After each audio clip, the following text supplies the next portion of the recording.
मुझे पता चल गया कि मैं कॉलेज का टॉपर हूँ। इतने में ही खबर ये पहुंची कि मेरे वालिद साहब का एक्सीडेंट हो गया। ये हम जूते के पीछे नहीं दौड़ रहे थे, ये हमारी गुर्बत हमें दौड़ा रही थी। आप उससे पहले जम्मू गए हुए थे? नहीं गया वो, लाइफ में कभी? लाइफ में नहीं गया। कैसे जाते? आपकी जेब में पैसे होने चाहिए ना जाने के लिए मिर्जा साहब, किराए के बगैर आप ही जाकर दिखाए ना। तो मैं 4 साल दूध बेचता रहा मेंढर के मुख्तलिफ होटलों पर। 2-3 हज़ार रुपया किराया देना होता था, तो वो किराया अदा करना मेरे लिए क़यामत से कम नहीं था। वो रात जो थी वहाँ ही गुजारी, कभी मच्छरों के साथ, कभी वो कुत्ते वगैरह वहाँ भौंकते हैं, उनकी खौफनाक आवाज़ों के बीच वो एहसास है ना दर्द का, वो एक लफ्ज़ से अदा ही नहीं हो पाता। मिर्ज़ा साहब, हमारा महाशरा जो है ना ये मादा परस्त हो गया। क्या हो गया? मादा परस्त महाशरा, यानी मादियत इनको बड़ी भाग गई है। आप कहते हो पैसा देखकर यहाँ रिश्तेदारियाँ होती हैं कि धोखा है, फरेब है, मंजिल का हर ख्याल। धोखा है, फरेब है, मंजिल का हर ख्याल, सच पूछिए तो सारा सफ़र वापसी का। क्या बात है, क्या बात है सर। ये नौकरियों की पजीराई होती है ना, डोल धमाके होते हैं, है ना। ये चीज़ भी हमारे नौजवानों के ज़हन को जो है, जो जिनको बेरोज़गार नहीं मिली होती, उनको दबा देती है। मुझे कहानीकार बनना है, तो वक्त के साथ मुझे लगा कि हम खुद ही एक किरदार हैं, तो कहानीकार क्या बनने की। क्या बात है। ख़ास तौर पर ये KS वगैरह कर ले, वर्दी पहन ले, KPS बन जाए, तो हमारा पूरा, या IAS बन जाए, पूरा माशरा पीछे चलना शुरू हो जाता है। वजह क्या है? उस शख्स को मौत नहीं आती जो इल्म को ज़िंदगी बख्शता। गरीबों के मुकद्दर में पढ़ाई नहीं होती। डॉक्टर नसीब अली चौधरी साहब से कैसी मुलाकात हुई, मैं उसके पीछे पीछे चल रहा हूँ जी, जिस तरह नवाब के साथ उसका नौकर चल रहा होता तो मैं समझ चुका था कि नाम में कुछ नहीं होता। आपको मैं मज़े की बात बताऊँ कि बड़े बड़े लोग जिनको नौकरियाँ नहीं मिली जी, जैसे आप अल्लामा इकबाल का नाम ले लीजिए, वो उन्होंने जो था वो आर्जी नौकरियां की हैं, मतलब परमानेंट नौकरी उनको अपने दौर में नहीं मिली। किसी को नौकरी मिल गई, वो कह रहा है दूसरों ने क्या किया। मैं बताता हूँ कि अगर आपको कोई कहे कि आपने क्या किया, तो उसका जवाब आप मुझसे लेते जाइएगा जी, कि रजब मिर्ज़ा ने ये किया कि गरीबों की आवाज़ बना, जो कोई और नहीं बन सकता। आज जो कहानी आप लोगों तक हम लाने जा रहे हैं, ये कहानी है एक नौजवान की जो गुर्बत से सालों साल लड़ा, जिसने कभी जिंदगी से हार नहीं मानी, जिसने गुर्बत के सामने कभी सर नहीं झुकाया, जिसने हमेशा सर झुकाया तो अपनी किताबों पे झुकाया। जो कहानी मैं आज आप तक लाने जा रहा हूँ, ये कहानी है मेंढर के उस नौजवान की जो आज हज़ारों नौजवानों के लिए एक मोटिवेशन बन चुका है। उन नौजवानों के लिए जो कहीं ना कहीं ज़िंदगी के सफ़र में हार जाते हैं। ये उस नौजवान की कहानी है जिसने ज़िंदगी के कुछ अरसे तक दूध तक बेचा, लेकिन ज़िंदगी में कभी गुर्बत के सामने सर नहीं झुकाया।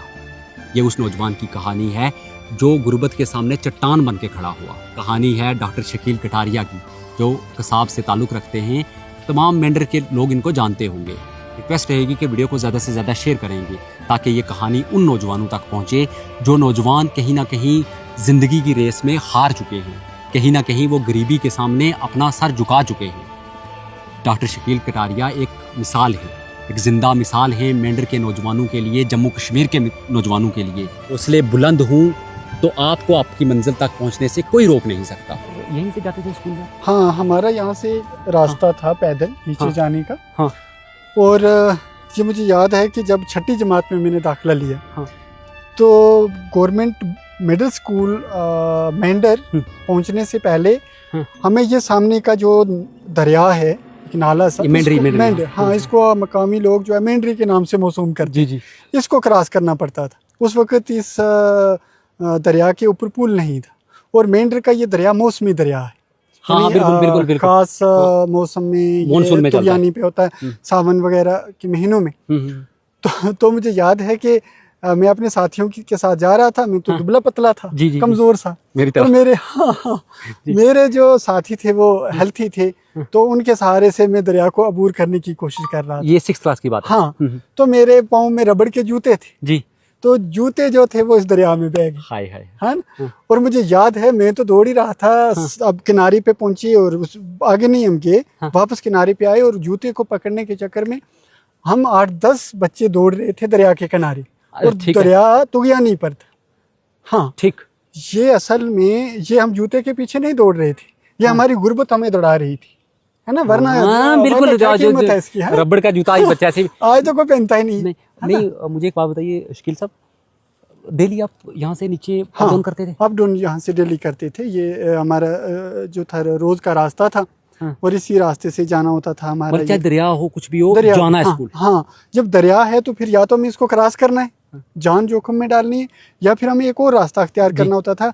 मतलब यहाँ से एक यू टर्न लेना है। हाँ। और डक्की की तरफ जाना है। अच्छा, डक्की की ब्रिज से आना। डक्की के ब्रिज से हमें होकर के वापस आना पड़ता था। तब 2 ही ब्रिज हुए होंगे, एक डक्की का हुआ होगा, हाँ। सिगलेट हुआ होगा और एक हाँ। रोड वाला हुआ होगा ना। हाँ। 3 ब्रिज हुए होंगे। आज तो माशाल्लाह मेंढर तरक्की कर रहा है जी।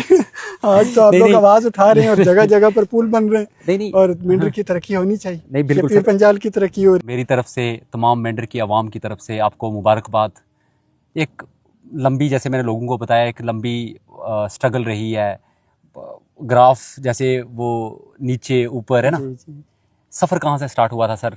और मतलब थोड़ा सा तारुफ कराएंगे, जो हमें नए लोग देख रहे होंगे, खुद का तारुफ कराएंगे आप, और ये सफ़र कहाँ से शुरू हुआ थोड़ा बताएंगे। बहुत शुक्रिया रजब मिर्ज़ा साहब, आप हमारे इलाके की शान हैं। आपको मैं देखता हूँ कि आप हर किसी की आवाज़ बनते हैं, इसके लिए आप मुबारकबाद के मुस्तहिक हैं। जहाँ तक मेरे तारुफ की बात है तो मेरा नाम डॉक्टर मोहम्मद शकील कटारिया है। मेरा ताल्लुक़ तहसील मेंढर के एक गांव अड़ी कसाब से है जी। और मेंढर तो माशाल्लाह हर जगह जानी पहचानी जाती है। और जो आपके ऑडियंस नहीं जानते कि हाँ, मेंढर कहाँ हाँ। पर है, तो उनको मैं बताता चलूँ कि मेंढर ज़िला पुंछ की एक तहसील है। जी। तो मेरा जो तालीमी सफ़र है ये शुरू हुआ अपने गांव के एक प्राइमरी स्कूल से, जिसका नाम था गवर्नमेंट प्राइमरी स्कूल कसाब। जी। वहाँ वहाँ मैंने 5वीं तक जो थी वो तालीम हासिल की। वहाँ पे मेरे उस्ताद रहे खुर्शीद ख़ान साहब जी। और अब्दुल हमीद ख़ान साहब और जहांगीर ख़ान साहब, बशीर अहमद चौधरी साहब जी। ये जो थे हमारे यहाँ टीचर थे। और एक हमारे बड़े ही अच्छे उस्ताद मास्टर रघुवीर साहब थे जी। वो अपने मज़हब के जो है वो पूजा पाठ में हिस्सा लेने वाले जो लोग होते हैं, पादरी टाइप प्रिस्ट हैं जी। और बड़े ही अपने मज़हब के सनातन धर्म के बड़े गुरु हैं। जी। जी। तो उनसे भी मुझे जो था तालीम हासिल करने का शर्फ हासिल हुआ। हाँ। और जब मिर्ज़ा साहब मैं आपको बताता चलूँ कि 5वीं जमात में जब था मैं जी। तो जब जिस रोज़ हमें यहाँ से अलविदा कहा गया, फेयरवेल पार्टी दी गई जी। तो उस्ताद की नज़र कितनी दूर की होती है कि उन्होंने उस दिन ये कहा मेरे लिए हाँ। कि ये बच्चा आज MA उर्दू की किताब पढ़ सकता है। तो मुझे समझ नहीं आ रही थी कि MA क्या है, उर्दू क्या है। खैर जो भी था, आप पढ़ते थे तब उस हाँ, टाइम? मैं पढ़ लेता था। और वो जो पढ़ाई लिखाई की तरफ लाने का जो सेहरा है वो उन्हीं प्राइमरी स्कूल के टीचरों को जाता है। वो स्कूल में जो लाइब्रेरी की किताबें आती हैं ना गवर्नमेंट स्कूल में, जी। जी। तो वो किताबें देते थे मुझे पढ़ने के लिए। जी। तो वो मैं पढ़ता और हर रोज़ एक नई किताब मिलती और दूसरे दिन में देता। तो 5वीं जमात में मैं उर्दू पढ़ सकता था। ठीक है। तो अंग्रेज़ी कदरें जो थी वो आपको पता है वो हमारे इलाके के लोगों की वो बड़ी वीक होती है और उस वक़्त वीक थी ही। जी। जी। और उसके बाद क्योंकि मेरा जो अपना महाशी मामला था वो भी काफ़ी कमज़ोर था। मेरे वालिद साहब किसान हैं। अच्छा, ठीक है। तो किसान अपने बेटे को कहाँ किसी बड़े स्कूल में तो भेज नहीं सकता, तो सरकारी स्कूल ही उसके नहीं, उसका रीज़न होती। सॉरी मैं आपको टोक रहा हूँ। हाँ मतलब जैसे आपने बोला ना कि उर्दू की बात की कि हाँ। उर्दू हमारी लैंग्वेज थी, हाँ जिसमें हम बेसिकली गैप भी था ना, वो जनरेशन में अचानक से एकदम सिलेबस चेंज हुआ था, है ना, इंग्लिश का। मैं आपको बताता चलूँ कि फिर उसके बाद मैं government boys middle school Mendhar में मैंने 6ठी जमात में दाखिला लिया, जिसको मेंढर के अंदर ब्रिगेड का स्कूल कहा जाता है। ये इस नाम से अच्छा, आप भी वहाँ पढ़े? हाँ जी। जी। और इस स्कूल की ये हिस्ट्री है कि यहाँ उर्दू दुनिया के एक बड़े नाम गुजरे हैं, कृष्ण चंद्र। कृष्ण चंद्र जो थे वो गवर्नमेंट मिडिल स्कूल मेंढर से उन्होंने जो थी इब्तदाई तालीम हासिल की थी। ठीक है, ब्रिगेड स्कूल से। हाँ, ब्रिगेड स्कूल। आज भी जो बच्चे जो है वो नेट की तैयारी करते हैं उर्दू में, नेट GRF की या किसी भी कम्पिटिटिव की, तो कम्पिटिटिव में जहाँ ये एग्ज़ाम के अंदर जो उर्दू ऑप्शन रखा जाता है तो उनको कृष्ण चंद्र पढ़ना पड़ता है। ठीक है।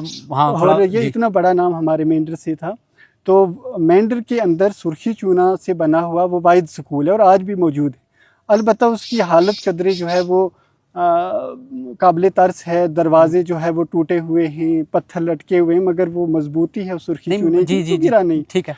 तो वहाँ से मैंने जो था वो 8वीं जमात का इम्तहान पास किया। ठीक है। उस वक़्त हेडमास्टर हमारे होते थे साबिर साहब, ठीक है। जो मेंढर बेरा के रहने वाले। जी जी जी। तो वो थे वहाँ, मारूफ खान साहब थे हमारे टीचर मास्टर मोहम्मद यूनुस साहब थे, जी, जी, जो जी। मेंढर के बड़े अच्छे मुकर्रर भी हैं। जी।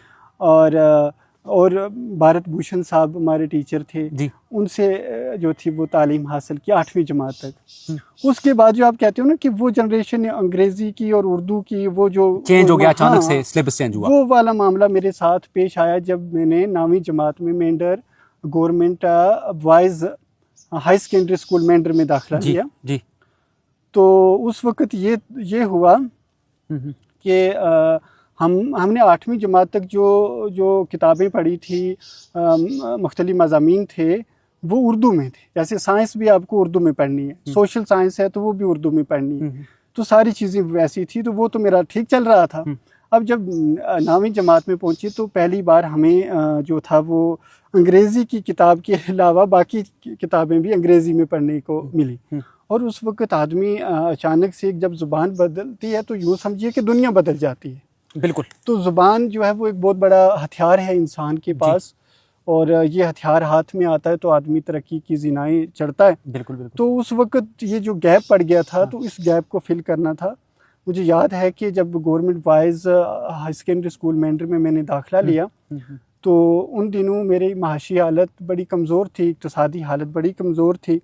तो थोड़ा सा वो भी समझाएंगे ताकि ऑडियंस समझ पाए। मैं महज ये जो इंटरव्यू है हमारा, इंटरव्यू नहीं बोल सकते, एक बातचीत है। मतलब मैं ये चाहता हूँ कि थोड़ा सा मतलब गहराई से बताएंगे थोड़ा अपना सफर, ताकि जो आवाम देख रही है, जो नौजवान हमें देखेंगे, वो समझ पाएं कि इंसान के अगर इरादे मजबूत हों तो कोई चीज़ नामुमकिन नहीं है, कोई चीज़ आड़े नहीं आती, ये आपका कहना बजा है जी। तो जब मैंने boys high secondary school Mendhar में दाखिला लिया तो अब ज़ुबान की वजह से मैं लड़खड़ा गया था, क्योंकि सिर्फ उर्दू एक ही बची थी, बाकी 4 किताबें तो अंग्रेज़ी ज़ुबान में थी।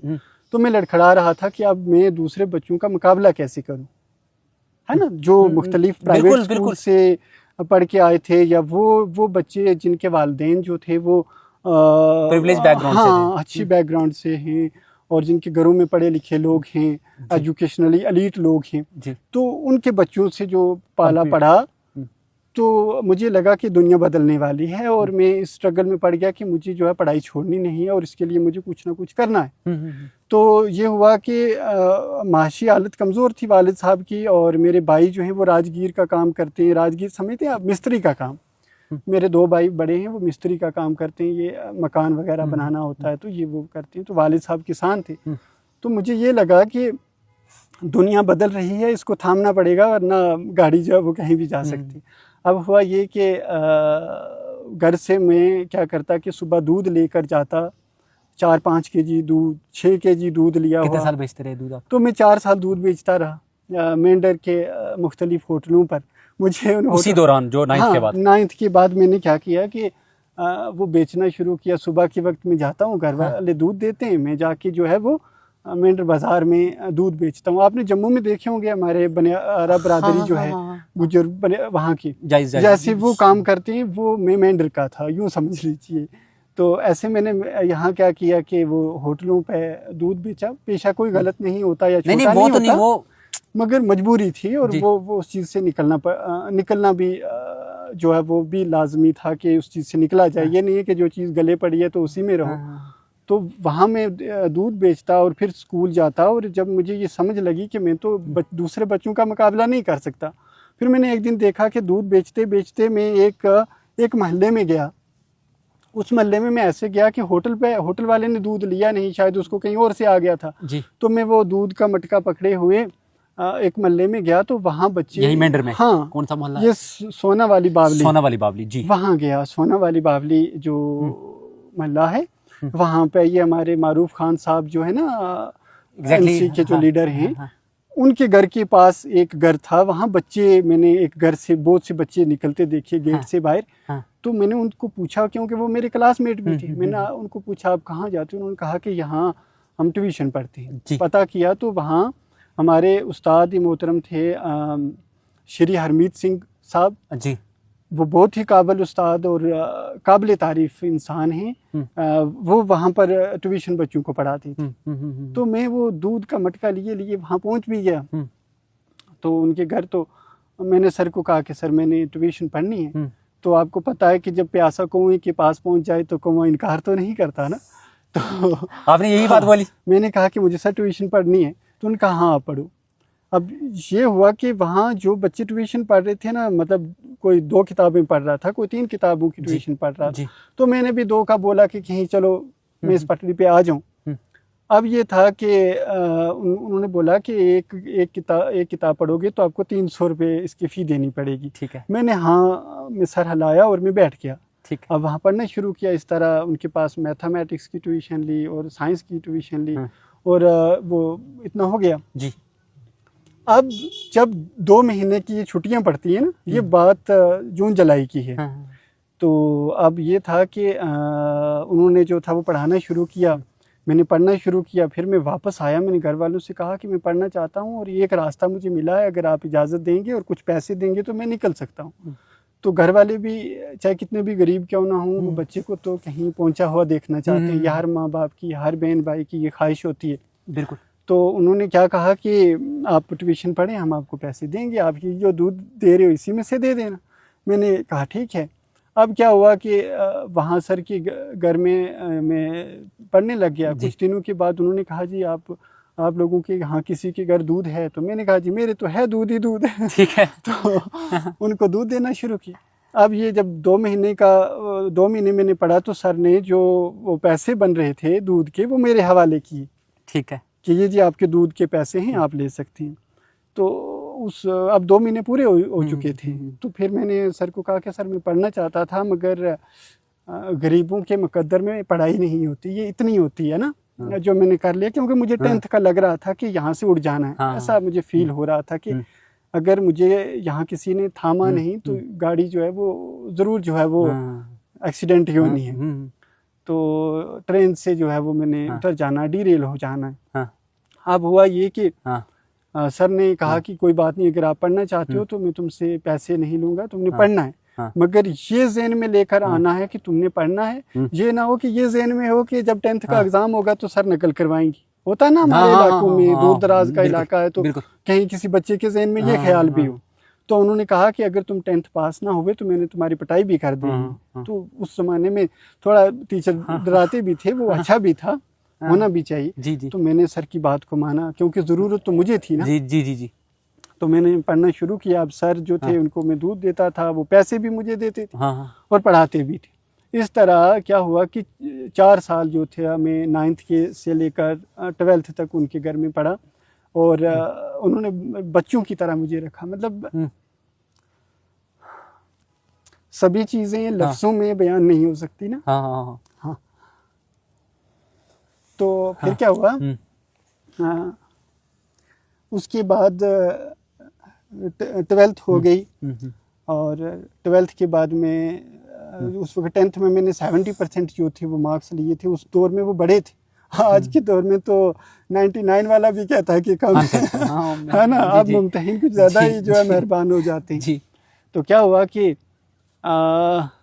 उसके बाद जब मैंने गवर्नमेंट डिग्री कॉलेज मेंढर में दाखिला लिया BA में, तो उस वक़्त क्या था कि मेरे घर के हालात जो थे वो इक़्तिसादी तौर पर बेहतर होने लगे थे। मेरे भाई एक सऊदी अरब चले गए और एक ओमान में चले गए। वहाँ भी तो उनको मेहनत मजदूरी करनी थी, मगर ये था कि फाइनेंशियली अच्छा कंटिन्यूटी से मजदूरी मिल रही थी और पैसा वैसे हो रहा था। वैसे तो मजदूर को हर जगह मेहनत करनी पड़ती है और बड़ी कुर्बानी मजदूर को देनी पड़ती है। तो उसके बाद ना वो कॉलेज में रहा, वहाँ 3 साल गवर्नमेंट डिग्री कॉलेज मेंढर में। वहाँ का किस्मत से टॉपर भी हो गया मैं। अच्छा। तो ये कौन से ईयर की बात है? ये 2012 में मैंने मेंढर से जो था वो ग्रेजुएशन की और अपने बैच का मैं टॉपर था जी। तो हाँ, मज़े की बात भी बताता हूँ जी। टॉपर हूँ और मेरा वहाँ बोर्ड पे नाम लिखा है शकील अहमद कटारिया, जो अनर बोर्ड होता है ना। अभी भी है। हाँ। जबकि मेरा एक्चुअल नाम है मोहम्मद शकील कटारिया। ठीक है। अब मैं उस स्टेज पे पहुंच चुका था जी कि मैंने अपने उस हादसा का दिल दुखाना या उनको कहना भी मुनासिब नहीं समझा। मैं समझ चुका था कि नाम में कुछ नहीं रखा है, नाम में ठीक है, कुछ नहीं रखा है, ठीक है। अहमद हो या मोहम्मद हो, आगे पीछे कुछ भी है तो हाँ, इससे हाँ। कोई फर्क नहीं पड़ता। मेरा जो डॉक्यूमेंट है ना, जी। या जो मेरा असल नाम है, हाँ। जो डॉक्यूमेंटेड है, उस पे मेरा एक्चुअल नाम है मोहम्मद शकील। ठीक है।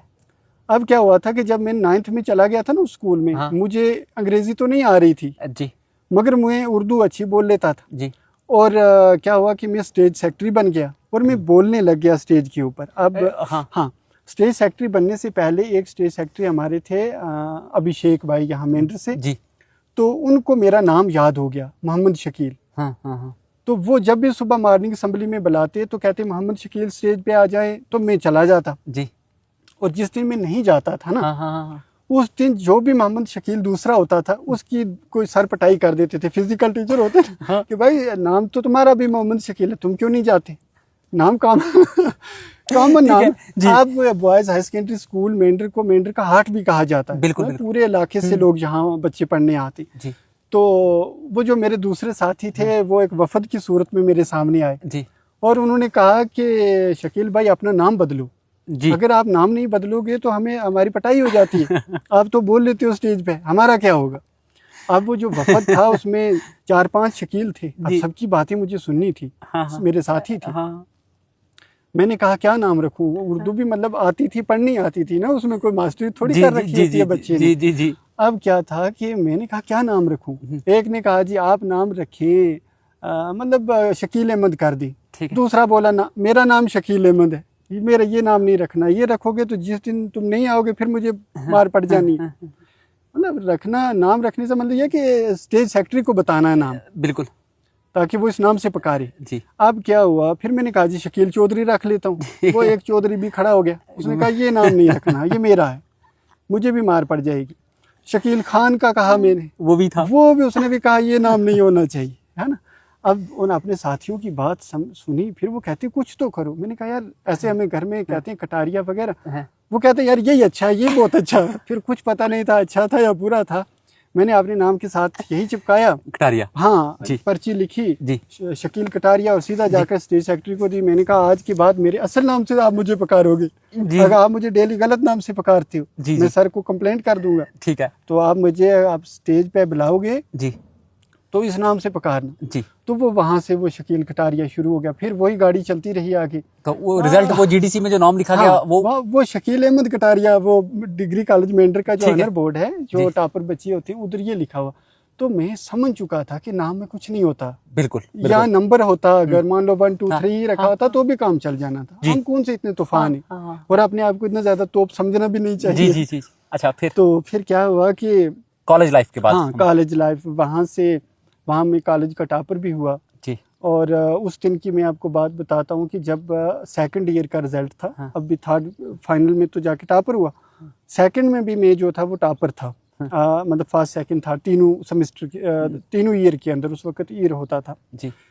तो जब पहले साल का रिजल्ट हुआ, जिस दिन रिजल्ट हुआ और वो दिन का वक्त था, कोई पता चलता था अखबारात वगैरह से ये इधर उधर, तो यूं ही पता चला कि ये है, तो वो गज़ट वगैरह का से पता किया कि जो है ये मुझे पता चल गया कि मैं कॉलेज का टॉपर हूँ। इतने में ही खबर ये पहुंची कि मेरे वालिद साहब का एक्सीडेंट हो गया। एक्सीडेंट कैसे हुआ कि इस गांव सेम डे? हाँ सेम डे। वो बाजार गए हुए थे, हाँ। मेंढर बाजार में। तो उनके एक दोस्त हैं हाजी मुंशी साहब, हाँ। उनके साथ ही वो चलते रहते हैं। हाँ। तो दोनों जा रहे थे, जो हमारी तहसील है ना, तहसील हेडक्वार्टर, जी जी। जहाँ ये एसडीएम साहब का हाँ, ऑफिस हाँ, वगैरह हाँ, भी है, हाँ।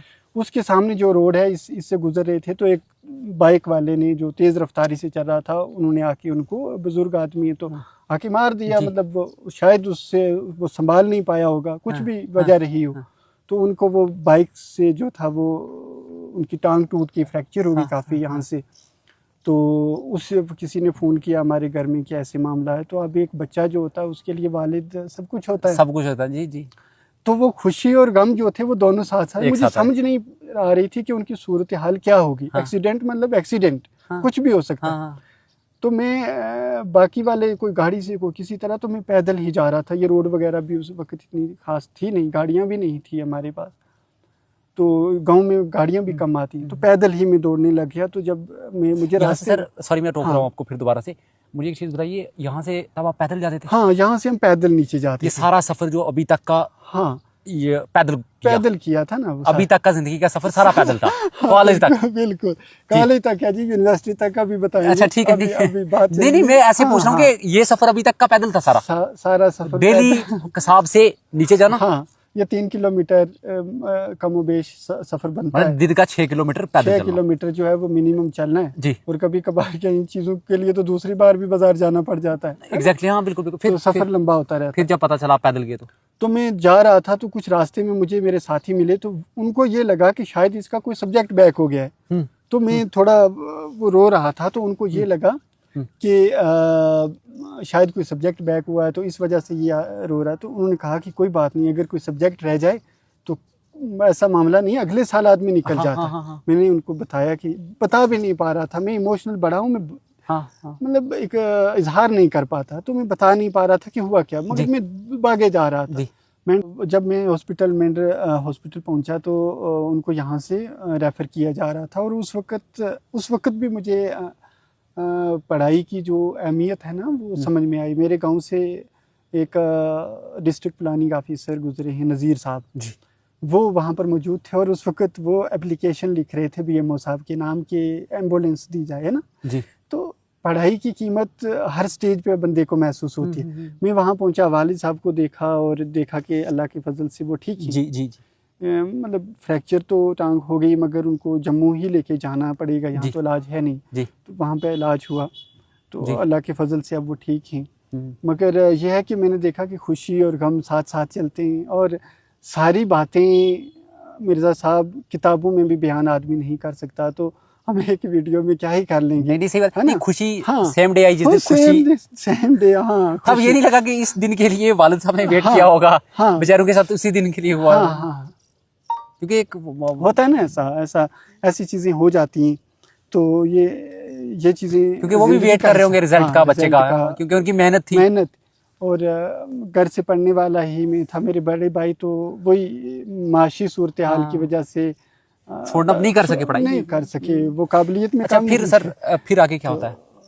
हाँ, उसके बाद मैंडर से ग्रेजुएशन की मैंने 2012 में, यहाँ का टॉपर था जी। फिर यहाँ से मैं चला गया जम्मू। क्या उस वक्त एक एंट्रेंस देना पड़ता था, वो एंट्रेंस दिया, और उस वक्त इंफॉर्मेशन आदमी के पास जल्दी नहीं पहुंचती थी। आज तो नेट का ज़माना है, फ़ौरन आपके पास चीज़ें पहुंच रही हैं।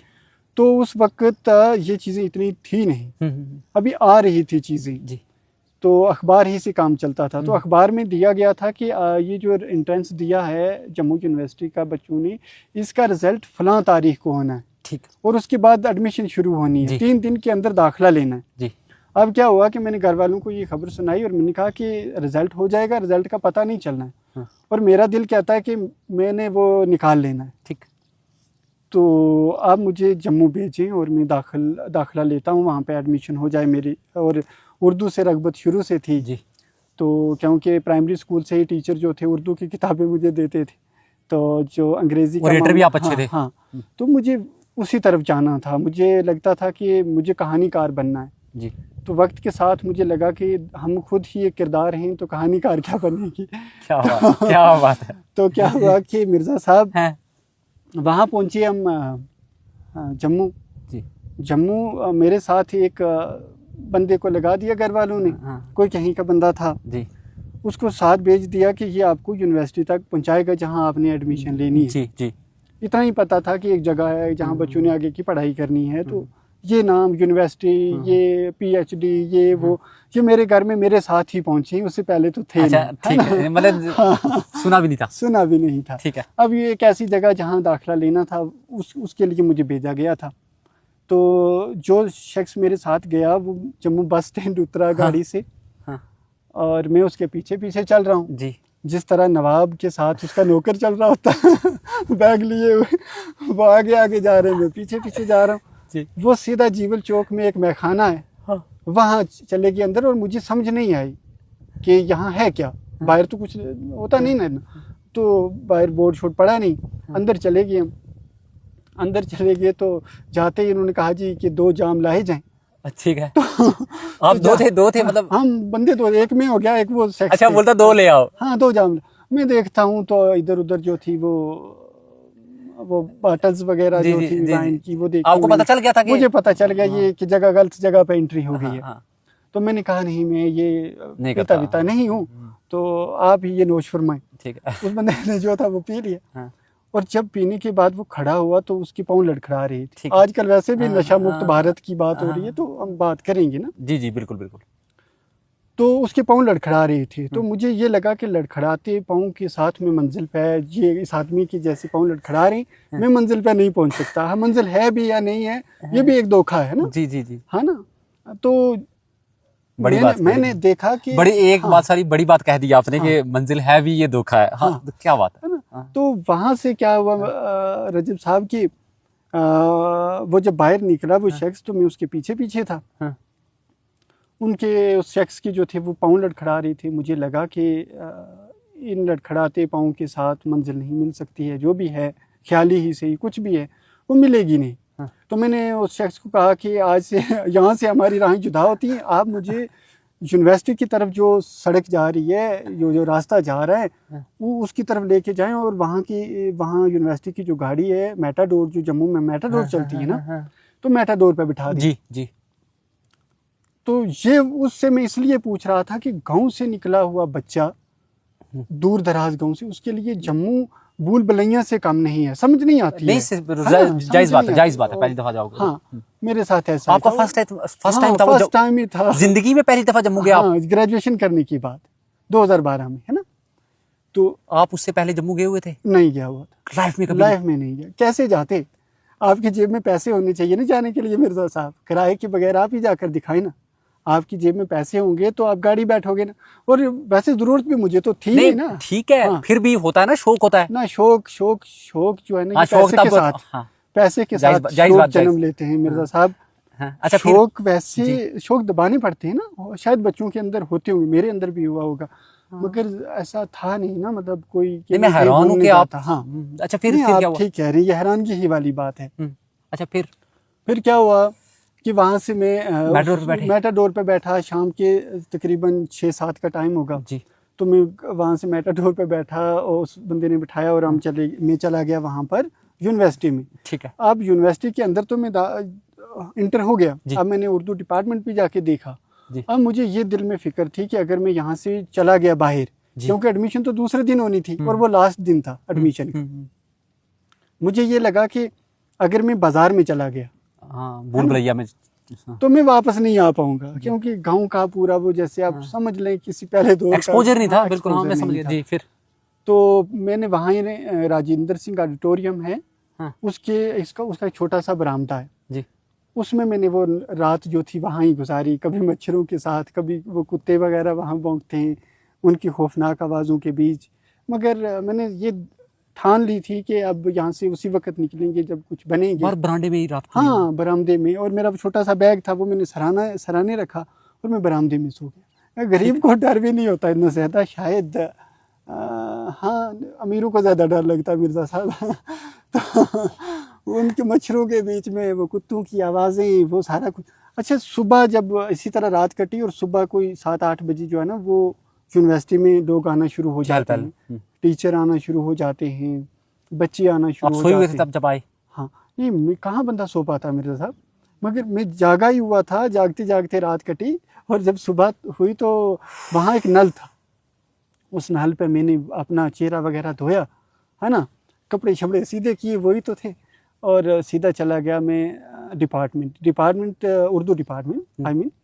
वहाँ जब पहुँचा तो वहाँ जब मैंने नोटिस बोर्ड पे नज़र दौड़ाई तो वहाँ मेरा नाम जो था वो सिलेक्शन लिस्ट में तो था, मगर ओपन मेरिट में था, जिसको आप ओपन कैटेगरी भी कहते हैं। तो मैंने ऐसे उसको देखा, मैंने कहा ये ओपन मेरिट, ओपन कैटेगरी, मैं तो शेड्यूल ट्राइब कैटेगरी से ताल्लुक़ रखता हूँ। ठीक है। मैंने कहा कि कहीं वो फॉर्म जो मैंने भरा था कहीं वो तो नहीं गिर गया, उसके साथ जो मैंने कहीं वो एसटी का जो लगाई नहीं, मतलब थी, नहीं लगाई तो थी, इसका तो ख्याल उस जमाने में बड़ा रखा जाता था। मगर ये मैंने सोचा कि ये क्या है, तो ओपन कैटेगरी का पता ही नहीं होता। जी जी जी जी जी। और मुझे नहीं पता था, दुनिया बहुत होशियार थी, मगर मैं अपनी बताता हूँ कि मुझे इन चीज़ों की, इस खेल की समझ नहीं थी। तो वहाँ जब देखा मैंने कि ओपन कैटेगरी में, मैंने जाके वहाँ एक क्लार्क साहब थे, उनको कहा कि सर मेरा नाम जो है वो एसटी में क्यों नहीं है जी। उन्होंने कहा कि बेटा तुमने अच्छे नंबर लिए थे इसलिए आप ओपन कैटेगरी में हो। ठीक है, ठीक तो है, मतलब कंफ्यूजन भी दूर हुई है आपकी जी। उस वक्त जब ये बात की तो मुझे खेल समझ आ गई ना, मैंने कहा हाँ वैसे ही पूछ रहा था, मतलब बात को टाला और आगे बढ़ा। फिर पीजी वहाँ से की, और पीजी के दौरान जो था, यानी एमए उर्दू के दौरान मैंने क्या किया कि नेट जेआरएफ और सेट का इम्तहान भी दिया, और उसमें वो भी मैंने क्वालिफाई किए, और उसी पीरियड में जी हाँ जी। 2 साल के अंदर स्टैम्पेड भी मिलता हुआ हाँ, होगा। जब हम एमफिल में फिर पहुंचे तो वहाँ पे वो स्कॉलरशिप मिलता है। जो मेरी रिसर्च है एमफिल और पीएचडी है, हाँ। ये मेरे उस्ताद मोहतरम हैं डॉक्टर अब्दुल रशीद मनाज साहब। टॉपिक कौन सा था? उनके अंडर मैंने की, डॉक्टर अब्दुल रशीद मनाज साहब के। टॉपिक हाँ, जो मेरा टॉपिक एमफिल का था वो था शबनम कयूम की नावल निगारी में जम्मू कश्मीर के मसाइल की अक्कासी। और जो मेरा पीएचडी का टॉपिक था वो था मैजरी उर्दू फिक्शन एक मुताला। तो एमफिल में मैं उनके निगरानी में था। वैसे हर उस्ताद जो है वो काबिल एहतराम होता है तालिब इल्म के लिए, और जो रोल मेरी ज़िंदगी में मनाज सर का है वो भी उसको लफ्ज़ों में मैं बयान नहीं कर सकता। और कभी कभार मैं उनसे भी ये कहा करता हूँ कि मैं जज्बात जो है वो लफ्ज़ों में परो नहीं सकता, बता नहीं सकता। तो वो कहते हैं नहीं करना चाहिए। तो नहीं, तभी मुझे ये लगता है कि लफ्ज़ इंसानी एहसासात की दुनिया बहुत बड़ी है, इंसानी फ़िक्र बहुत बड़ी है, और जो ज़ुबान हमारे पास दुनिया की कोई भी ज़ुबान है उसमें अल्फाज का ज़ख़ीरा कम है, है ना।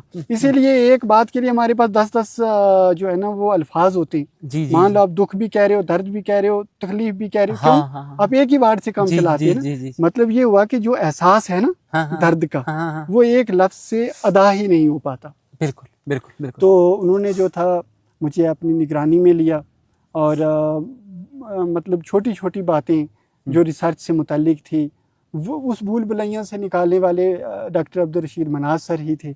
मुझे समझ नहीं आ रही थी कि ये रिसर्च क्यों होती है, ठीक है, क्या अहमियत है इसकी। तो वो हमेशा समझाते थे कि रिसर्च का मतलब जो है वो सिर्फ नई दुनिया तलाश करना नहीं है बल्कि इल्म में इजाफा करना है।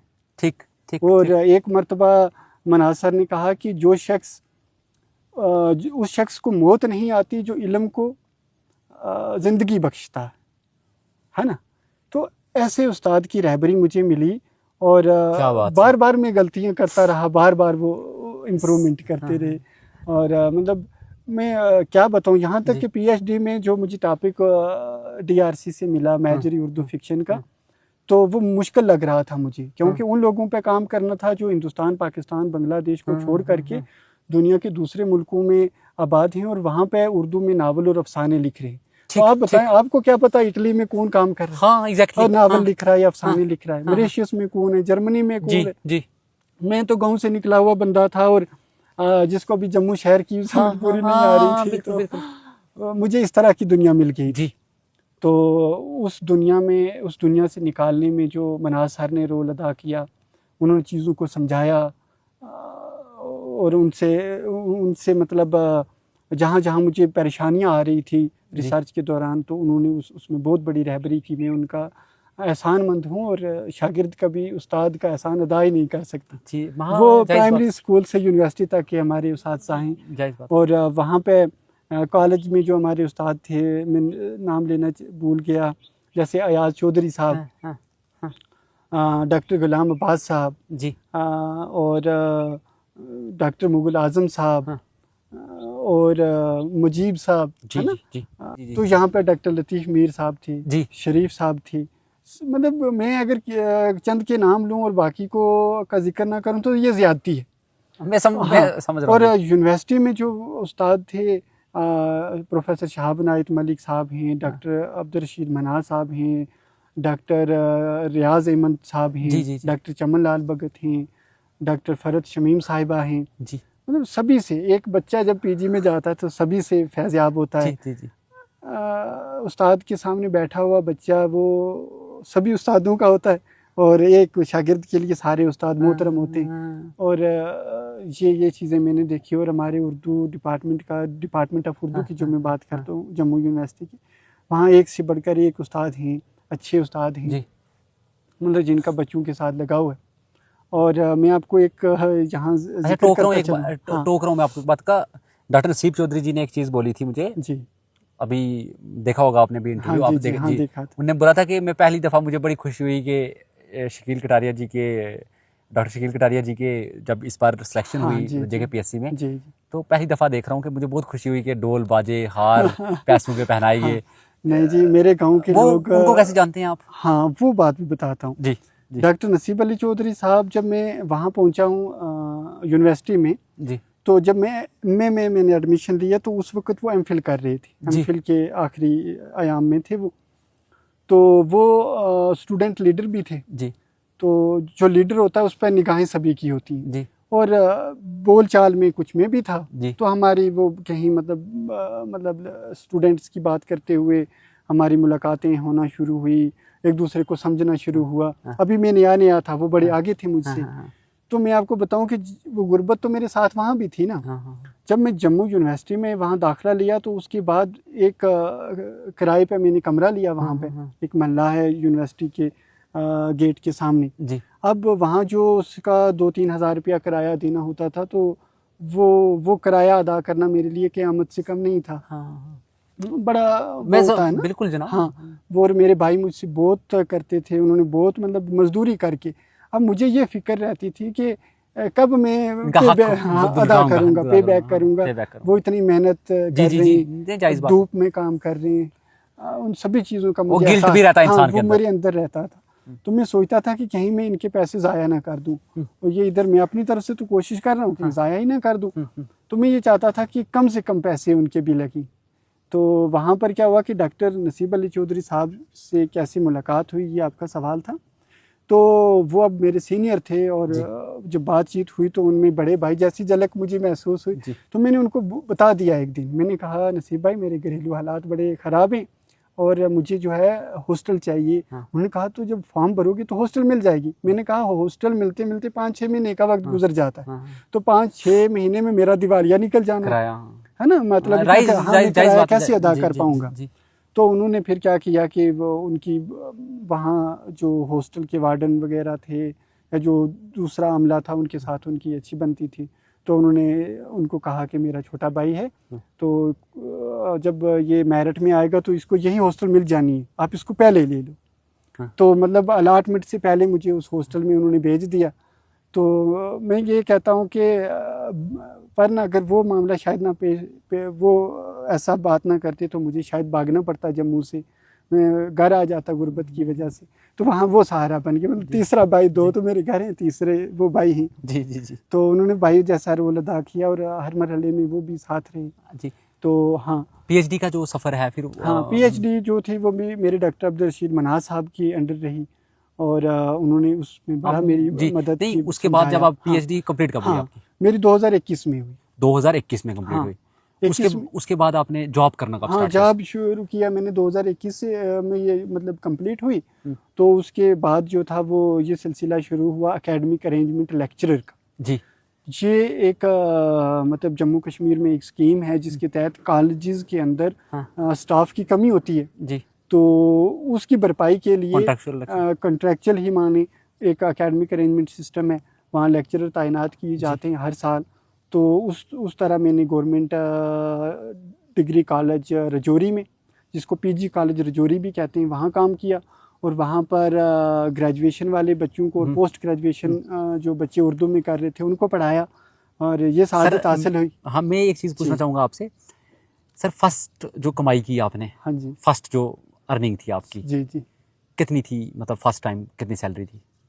हाँ, फर्स्ट नौकरी यही थी आपकी? नहीं, उससे नौकरी तो यही थी मगर उससे पहले मुझे MPhil से जो था ना वो स्कॉलरशिप मिलना शुरू हो गया था। हाँ, मैं समझ गया। जो नौकरी से कमाया, नौकरी से कितना कमाया पहली दफा जो था वो सैलरी? हाँ, वो 28,000 रुपये, 28,000 रुपये कमाया पहली दफा जब आई जनाब। तो फिर तो वो भी बड़ी बात है। तो ऑब्वियसली क्यों नहीं जनाब, वो भी मेरे लिए बड़ी बात थी। और जब आई फर्स्ट टाइम सैलरी अकाउंट में जी, वो मैंने कहा जी बहुत है रजौरी में, मैंने कहा बहुत। उससे पहले JRF मिलता था, वो कोई 40,000 के करीब, तो वो मिलता रहा, फिर ये सिलसिला चल पड़ा। तो मैं कहता हूँ कि परेशानियाँ इंसान को आती हैं, हर इंसान को आती हैं, किसी लड़ना को चाहिए। परेशानियों से लड़ना है, परेशानियों से घबराना नहीं है। अगर हम घबरा करके अपने रास्ते को छोड़ दें तो आसान चीज़ भी मुश्किल हो जाती है। मंजिल अभी पहुंची नहीं ना, थोड़ा सा रह गया ना सर। हाँ। फिर आगे क्या होता है जनाब?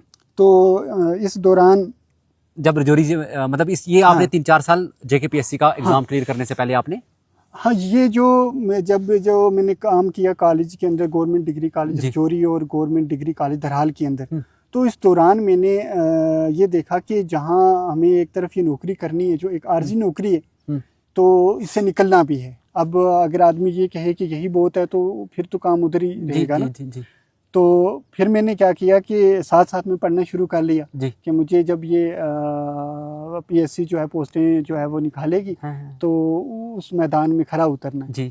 तो अल्लाह की फजल से क्या हुआ कि ये जो अब की बार जो लेक्चरशिप के लिए जो PSC ने एग्ज़ाम कंडक्ट किया, तो वो मैंने अल्लाह की फजल से जो था वो क्रैक किया। और अब बात हो रही है, फर्स्ट अटेम्प्ट थी आपकी? फर्स्ट अटेम्प्ट थी? फॉर्म में भरता रहा तो अटेम्प्ट मेरी पहली।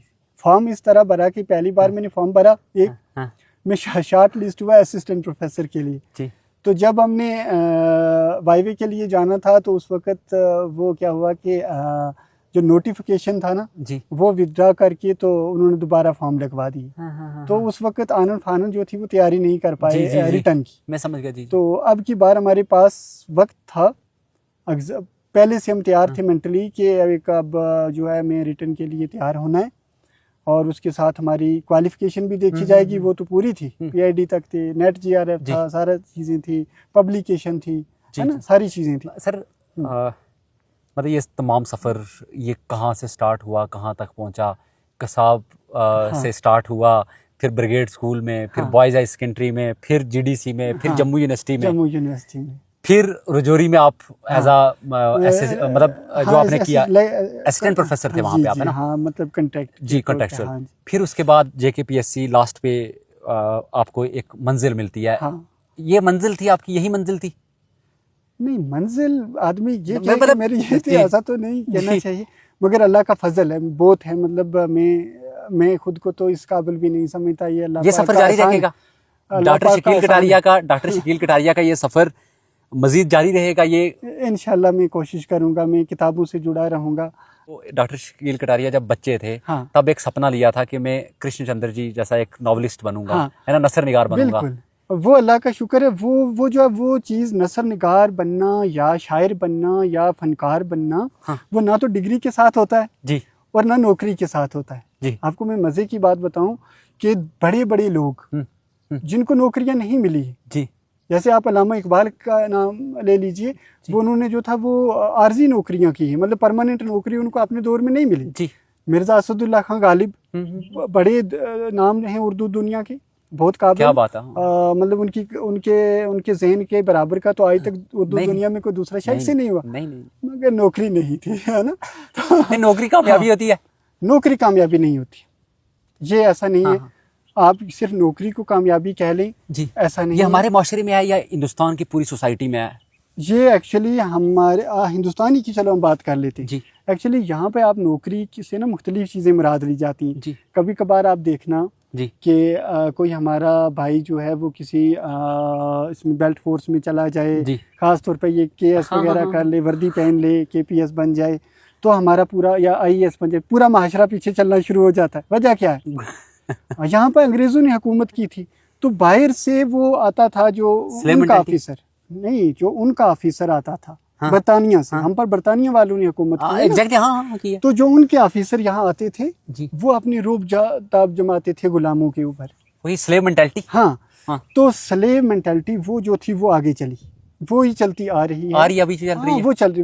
देखो ना, ज़हनी तौर पर बालिग होना, ज़हनी तौर पर आगे बढ़ना, इसमें सदियां लग जाती हैं, और हमारा माशरा अभी जो है आगे बढ़ने की कोशिश कर रहा है, मगर अभी भी हमें ये लगता है कि फलां वाली नौकरी जो है वो बड़ी ऊपर है, ऊपर है, ये नीचे फलाना है। वाली छोटी है, ऐसा नहीं होता।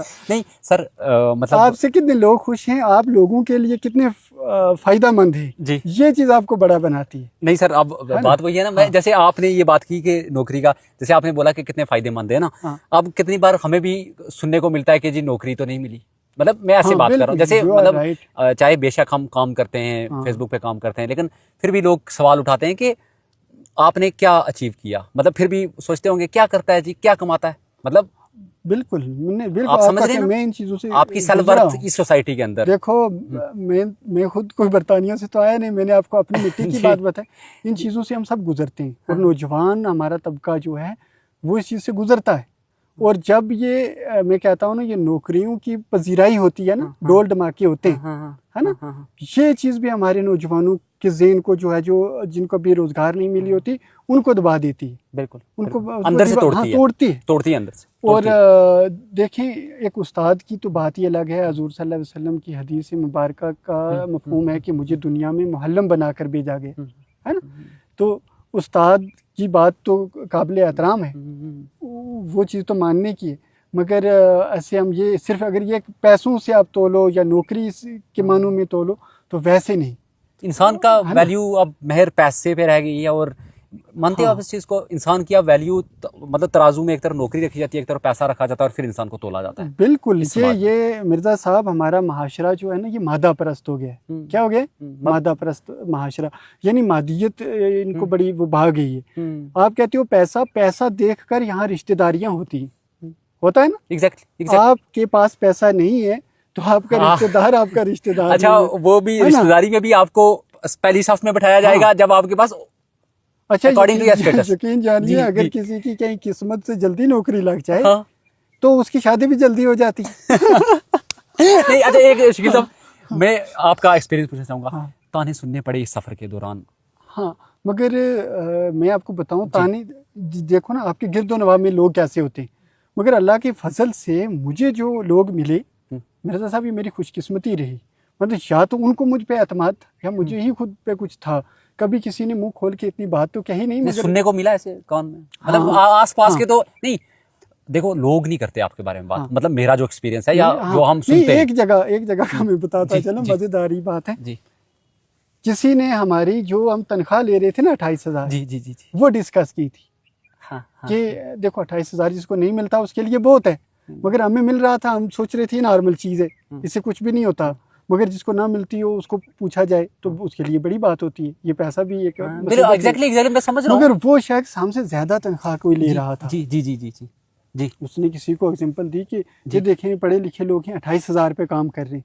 वो चीज़ कहीं ना कहीं चुभती है तो आदमी। हम देखो, हम ये करते हैं तो हम देखो हमने देखो। हमने एक जो है पहाड़ उठा लिया है। अच्छा, एक है ना? एक चीज ऐसा और आ नहीं गई है, होता। आप जो जैसे कुछ लोग बिजनेस में आ जाते हैं, हाँ। 4 पैसे ज्यादा कमाना स्टार्ट हो जाते हैं, हाँ, तो तब भी वो मतलब दूसरे को डिमीन करना स्टार्ट हो जाते हैं, जी इसने पढ़ के क्या किया इतने साल, देखो मैंने, हाँ, मतलब है ना। हाँ, हाँ। हालांकि मैं बिजनेस देखें को जी, गलत नहीं समझूंगा, गलत नहीं है, गलत नहीं है, बट नहीं है। आपको ये बोलना कि किसी तालीम याफ्ता इंसान को पैसे से तोलना गलत है। गलत है। तालीम देखें को ना, समाज तभी आगे बढ़ेगा शकील हाँ, साहब, हाँ। जब हम तालीम को ऊपर का दर्जा देंगे।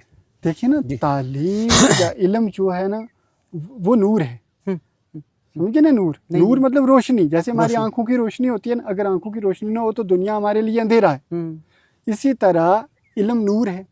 और नूर, ये जो जैसे हमारी आंखों की बसीरत या जिसको हम नूर कहते हैं, वो वाली कीमत और इस इल्म की कीमत उसे भी कहीं ज़्यादा की है, समझिए ना बात। और एक आदमी लाखों रुपए का अंबार यहाँ लगा दे, एक तरफ इल्म है, तो एक उसको कुछ समझ ना हो दुनिया की, तो क्या करेगा वो लाखों रुपए को? कब्र में तो कुछ अंधेरे कमरे में तीर मारने के बराबर है। देखो ना, कब्र में तो किसी ने पैसे लेकर जाना नहीं, नहीं है, नहीं है, नहीं है ना। हम मिर्ज़ा साहब 2 वक्त का खाना खाना होता है। आप देखेंगे कि इंसान इस 2 वक्त के खाने के लिए इतना मारा मारी कर रहा है, मतलब हर हद पार कर रहा है। कर रहा है। मैं आपको बता दूं मजे की बात कि एक जगह मैंने पढ़ा कि जो व्हेल मछली होती है ना जी, ये 33 टन से ज्यादा एक वक्त में गोश्त खाती है। वो उसने गोश्त ही खाना है ना समुद्र एग्जैक्टली, में। हाँ। तो अल्लाह ताला उसको 33 टन गोश्त दे देता है एक वक्त में। जायज तो बात, हमें 2 रोटियां नहीं मिलेंगी, सही है बात, ना, मिलेंगी। मगर यह है कि हमारा माशरा हमें जीने नहीं देता। ये कहता है, जैसे आपने कहा था ना कि ये चीज़ मतलब कोई बिजनेस किसी की कामयाब हो गई, चल पड़ी, दुकान चल पड़ी, तो वो दूसरों को कह रहा है जी इसने क्या किया। किसी को नौकरी मिल गई, वो कह रहा है दूसरों ने क्या किया। मैं बताता हूँ कि अगर आपको कोई कहे कि आपने क्या किया तो उसका जवाब आप मुझसे लेते जाइएगा जी। कि रजब मिर्ज़ा ने ये किया कि गरीबों की आवाज़ बना, जो कोई और नहीं बन सका, है ना। आपकी वीडियो देखकर जो आपने हरनाम साहब, जो यहाँ हरनाम सिंह साहब जिनकी माशी हालत काफ़ी कमज़ोर थी, है ना, गोलद में, उन पर जो आपने वीडियो बनाई, और अब खुदा जानता है उनकी कितनी लोगों ने मदद की। मैं तो वहाँ पहुँचा नहीं हूँ, हम तो अपनी ही गुर्बत से निजात पाने के चक्कर में रहे, मगर वो काम आपने किया, है ना। वो एक बड़ी बात है, और आप गरीबों की आवाज़ बनते हो। और देखें ये जो स्टोरी आपने की, और ये उन बच्चों के लिए है जिनको ये लगता है कि हमारे सामने गुर्बत जो है पहाड़ बनकर, पहाड़ है। शकील कटारिया एक मिसाल है ना। तो मैं उनसे कहूँगा कि आपने जो है घबराना नहीं है, आपने आगे बढ़ना है। जो भी मुसीबत आती है वो अपना हल लेके आती है। कोई भी परेशानी है वो अपना हल साथ में रखती है। कोई भी बीमारी है उसका इलाज पहले उतर जाता है ज़मीन पर। तो आपने देखना है कि जिस मुसीबत में आप हैं उससे आप कैसे निकल सकते हैं, है ना। उससे अगर उसके मुतालिक अगर आपने किसी से सलाह भी लेनी है तो कशादा दिल इंसान से सलाह लेनी है ना। एक अच्छी फिक्र वाले, पॉजिटिव माइंडसेट से लेनी है, नेगेटिव से दूर रहना है। मुस्बत ज़हन जो होता है वो ही आपकी सलाह कर सकता है।